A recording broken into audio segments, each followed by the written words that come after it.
Promptly at the beginning of twilight came again in that quiet corner of that quiet small park the girl in grey. She sat upon a bench and read a book, for there was yet to come a half hour in which print could be accomplished. To repeat, her dress was grey and plain enough to mark its impeccance of style and fit. A large meshed veil imprisoned her turban hat and a face that shone through it with a calm and unconscious beauty. She had come there at the same hour on the day previous, and on the day before that, and there was one who knew it. The young man who knew it hovered near, relying upon burnt sacrifices to the great joss Luck. His piety was rewarded, for, in turning a page, her book slipped from her fingers and bounded from the bench a full yard away. The young man pounced upon it with instant avidity, returning it to its owner with that air that seems to flourish in parks and public places, a compound of gallantry and hope, tempered with respect for the policeman on the beat. In a pleasant voice he risked an inconsequent remark upon the weather, that introductory topic responsible for so much of the world's unhappiness, and stood poised for a moment, awaiting his fate. The girl looked him over leisurely, at his ordinary neat dress and his features distinguished by nothing particular in the way of expression. "You may sit down if you like," she said, in a full, deliberate contralto. "Really, I would like to have you do so." "The light is too bad for reading. I would prefer to talk." The vassal of Luck slid upon the seat by her side with complaisance. "Oh, do you know," he said, speaking the formula with which park chairmen open their meetings, "that you are quite the stunningest girl I have seen in a long time. I had my eye on you yesterday. Didn't know somebody was bowled over by those pretty lamps of yours, did you, honeysuckle?" "Whoever you are," said the girl in icy tones, "you must remember that I am a lady. I will excuse the remark you have just made, because the mistake was, doubtless, not an unnatural one, in your circle. I asked you to sit down. If the invitation must constitute me your honeysuckle, consider it withdrawn." "I earnestly beg your pardon," pleaded the young man. His expression of satisfaction had changed to one of penitence and humility. "It was my fault, you know. I mean, there are girls in parks, you know. That is, of course, you don't know, but abandon the subject, if you please. Of course I know. Now, tell me about these people passing and crowding each way along these paths. Where are they going? Why do they hurry so? Are they happy?" The young man had promptly abandoned his air of coquetry. His cue was now for a waiting part. He could not guess the role he would be expected to play. "It is interesting to watch them," he replied, postulating her mood. "It is the wonderful drama of life. Some are going to supper, and some to other places. One wonders what their histories are." "I do not," said the girl. "I am not so inquisitive. I come here to sit, because here only can I be near the great, common, throbbing heart of humanity. My part in life is cast where its beats are never felt. Can you surmise why I spoke to you, Mr. "Parkenstacker," supplied the young man. Then he looked eager and hopeful. "No," said the girl, holding up a slender finger and smiling slightly. "You would recognize it immediately. It is impossible to keep one's name out of print, or even one's portrait. This veil and this hat of my maid furnish me with an incog. You should have seen the chauffeur stare at it when he thought I did not see. Candidly, there are 5 or 6 names that belong in the Holy of Holies, and mine, by the accident of birth, is one of them. I spoke to you, Mr. Stankenpot." "Parkenstacker," corrected the young man modestly. "Mr. Parkenstacker, because I wanted to talk, for once, with a natural man, one unspoiled by the despicable gloss of wealth and supposed social superiority. Oh, you do not know how weary I am of it. Money, money, money, and of the men who surround me, dancing like little marionettes, all cut by the same pattern.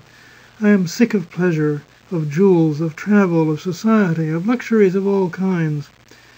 "I've always had an idea," ventured the young man, hesitatingly, "that money must be a pretty good thing.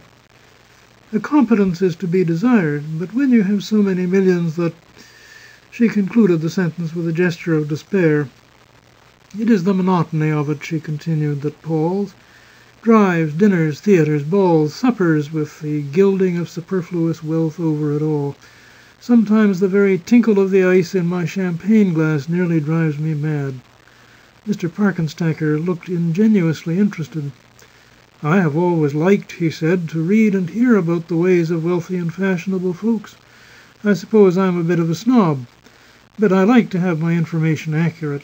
Now, I had formed the opinion that champagne is cooled in the bottle and not by placing ice in the glass." The girl gave a musical laugh of genuine amusement. "You should know," she explained, in an indulgent tone, "that we of the non-useful class depend for our amusement upon departure from precedent. Just now it is a fad to put ice in champagne. The idea was originated by a visiting Prince of Tartary while dining at the Waldorf. It will soon give way to some other whim, just as at a dinner party this week on Madison Avenue a green kid glove was laid by the plate of each guest, to be put on and used while eating olives." "I see," admitted the young man humbly. "These special diversions of the inner circle do not become familiar to the common public." "Sometimes," continued the girl, acknowledging his confession of error by a slight bow, "I have thought that if ever I should love a man it would be one of lowly station, one who is a worker and not a drone. But doubtless the claims of caste and wealth will prove stronger than the inclination. Just now I am besieged by two. One is a Grand Duke of a German principality. I think he has, or has had, a wife somewhere, driven mad by his intemperance and cruelty. The other is an English marquis, so cold and mercenary that I even prefer the diabolism of the Duke. What is it that impels me to tell you these things, Mr. Parkenstacker?" "Parkenstacker," breathed the young man. "Indeed, you cannot know how much I appreciate your confidences." The girl contemplated him with a calm, impersonal regard that befitted the difference in their stations. "What is your line of business, Mr. Parkenstacker?" she asked. "A very humble one. But I hope to rise in the world. Were you really in earnest when you said that you could love a man of lowly position?" "Indeed I was. But I said might. There is the Grand Duke and the Marquis, you know. Yes, no calling could be too humble, were the man what I would wish him to be." "I work," declared Mr. Parkenstacker, "in a restaurant." The girl shrank slightly. "Not as a waiter," she said, a little imploringly. "Labour is noble, but personal attendants, you know, valets and—" "I am not a waiter. I am cashier in—" On the street they faced that bounded the opposite side of the park was the brilliant electric sign "Restaurant." "I am cashier in that restaurant you see there."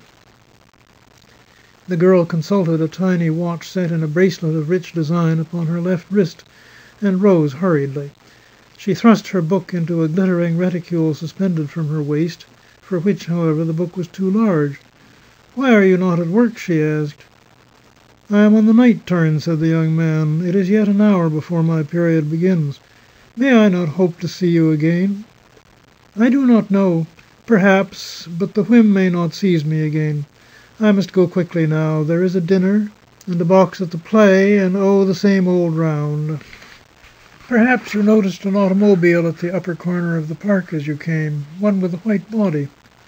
"And red running gear?" asked the young man, knitting his brows reflectively. "Yes, I always come in that. Pierre waits for me there. He supposes me to be shopping in the department store across the square. Conceive of the bondage of life, wherein we must deceive even our chauffeurs. Good night." "But it is dark now," said Mr. Parkenstacker, "and the park is full of rude men. May I not walk—" "If you have the slightest regard for my wishes," said the girl firmly, "you will remain at this bench for 10 minutes after I have left. I do not mean to accuse you, but you are probably aware that autos generally bear the monogram of their owner. Again, good night." Swift and stately she moved away through the park. The young man watched her graceful form as she reached the pavement at the park's edge, and turned up along it towards the corner where the automobile stood. Then he treacherously and unhesitatingly began to dodge and skim among the park trees and shrubbery, in a course parallel to her route, keeping her well in sight. When she reached the corner, she turned her head to glance at the motor car, and then passed it, continuing on across the street. Sheltered behind a convenient standing cab, the young man followed her movements closely with his eyes. Passing down the sidewalk of the street opposite the park, she entered the restaurant with the blazing sign. The place was one of those frankly glaring establishments, all white paint and glass, where one may dine cheaply and conspicuously. The girl penetrated the restaurant to some retreat at its rear, whence she quickly emerged without her hat and veil. The cashier's desk was well to the front. A red-haired girl on the stool climbed down, glancing pointedly at the clock as she did so. The girl in gray mounted in her place. The young man thrust his hands into his pockets and walked slowly back along the sidewalk. At the corner his foot struck a small paper-covered volume lying there, sending it sliding to the edge of the turf. By its picturesque cover he recognized it as the book the girl had been reading. He picked it up carelessly and saw that its title was New Arabian Nights, the author being of the name of Stevenson. He dropped it again upon the grass and lounged, irresolute, for a minute. Then he stepped into the automobile, reclined upon the cushions, and said 2 words to the chauffeur. "Club, Henri." The end of the recording of While the Auto Waits by O. Henry.